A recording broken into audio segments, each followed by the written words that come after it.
Welcome to this explainer. If you own a home here in San Diego, you've probably noticed by now that our water, well, it has a bit of an attitude. So today, we're jumping right into exactly why maintaining your water heater here requires a slightly different playbook than the rest of the country. We're going to break down the actual science of why that is, how it's secretly impacting your plumbing, and give you a completely fluff-free, highly specific guide to keeping your heater running at peak efficiency. Let's get into it. Okay, here's our game plan to get you the exact info you need. We'll start with the San Diego water problem itself. Look at the warning signs of tank buildup, walk through a step-by-step DIY flush, compare DIY versus professional costs, and finally cover exactly when you need to put down the wrench and call a pro. Section 1. The San Diego water problem. We're starting right at the source, which actually flows directly from the Colorado River straight to your tap. Now, to understand your water heater, you've got to understand this specific number, 15 to 20. San Diego tap water contains 15 to 20 grains per gallon of hardness. In the plumbing world, that puts us solidly, without a doubt, in the very hard category. You see, as water travels all the way down from the Colorado River, it acts like a giant magnet, just pulling in heavy amounts of calcium and magnesium. So every single gallon that cycles through your water heater leaves a tiny bit of that mineral residue behind. And over time, that sediment settles right at the absolute bottom of your tank. And this is exactly why you can't just blindly follow general internet advice. The standard national recommendation for water heater maintenance is to flush it once a year. But because of that heavy 15 to 20 grain mineral load we literally just talked about, sediment builds up twice as fast in a San Diego tank. So our standard here, you really need to be flushing that tank out every 6 months, no exceptions. Because, well, here's the thing. This sediment doesn't just sit harmlessly at the bottom of the tank. I want you to picture a thick, rocky blanket sitting right between the water and your tank and the heating element at the bottom.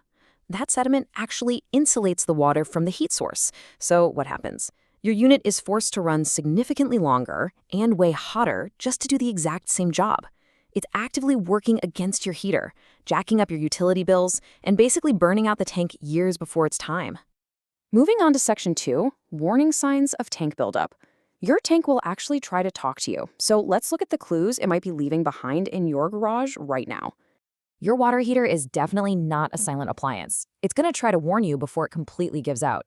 Now, the most fascinating, actually scratch that, it's pretty alarming, is the rumbling or popping sound. That popping, that is literally water getting trapped underneath that heavy layer of sediment, boiling and bubbling up through mineral rock. Wild, right? So if you're hearing popping noises, if it's taking forever to get hot water for your shower, or if you're seeing unexplained spikes in your energy bills, you are for sure overdue for a flush. Which brings us to Section 3, how to DIY a flush.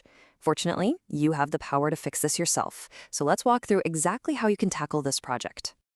By following these 5 pretty straightforward steps, you can safely clear out all that destructive sediment in about 45 to 60 minutes, using literally just a standard garden hose and a bucket. First things first, safety is absolutely crucial. Always turn off the power breaker or set your gas valve to pilot and shut off the cold water supply. Then just hook up your hose to the drain valve at the bottom. Now, step 3 is a bit of a pro tip. Open a hot water tap somewhere inside your house. This breaks the vacuum in the pipes so the tank drains nice and smooth instead of glugging. Once it's drained, you're going to open and close the cold water supply a few times in short bursts. This stirs up and flushes out all that stubborn grit until the water finally runs clear. And step 5, do not skip this.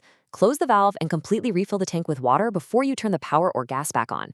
If you fire up an empty tank, you will fry your heating element instantly.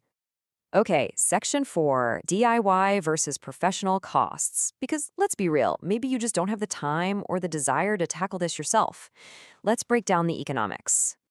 A DIY flush is practically free. It's going to cost you maybe an hour of your Saturday. But handing it off to a San Diego pro is actually pretty affordable, running right around $100 to $200. And what makes this a really compelling option for a lot of folks is that local plumbers almost always bundle this flush with a full inspection of your anode rod and a test of your temperature and pressure relief valves.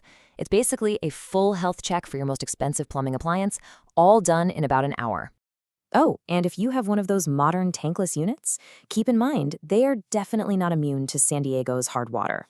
They don't hold sediment at the bottom like a big traditional tank, but their super sensitive heat exchangers do require regular descaling. A pro will hook up a small pump and circulate a descaling solution through the unit to dissolve all that mineral buildup. Because it requires specialized equipment, this usually runs between $150 and $300. And yes, you still absolutely need to do it every 6 to 12 months to prevent flow restriction and nasty error codes. Finally, let's hit Section 5, when to call a pro, because knowing your limits is just as important as knowing how to do the job.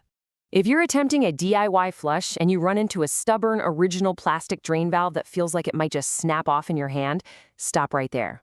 Or if you open the valve and absolutely zero water comes out, that means the sediment has actually packed the opening totally solid like concrete. Obviously, if you smell gas at any point, stop immediately and call for service.